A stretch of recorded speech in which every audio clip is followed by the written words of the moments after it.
Saudara, kursi roda jadi alat bantu vital bagi jemaah lansia yang memiliki keterbatasan kondisi fisik. Untuk menghindari potensi terpisah dari rombongan, jemaah diimbau membawa kursi roda sendiri.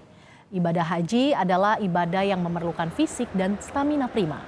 Tahun ini dari 229.000 calon haji, 87.000 diantaranya merupakan jemaah lansia.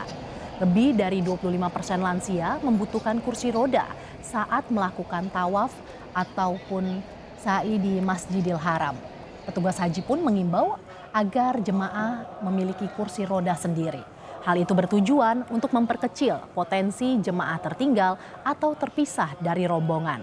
Pasalnya, tak sedikit jemaah lansia yang terpisah dari rombongan karena layanan jasa dorong kursi roda yang mereka sewa tak bisa mengatur kecepatannya.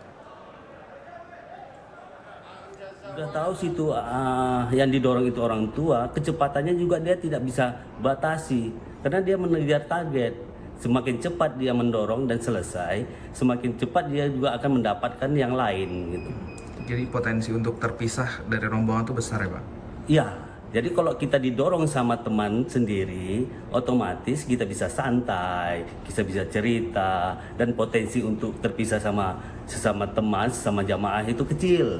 Kalau nanti yang didorong, kalau yang didorong itu nanti mau menunggu ya teman-temannya. Kalau tidak, otomatis dia dilepas. Dia sudah dapat duit, dia tinggal aja jamaahnya. Nah, jadi dalam hal ini lebih baik disarankan jamaah punya kursi roda sendiri.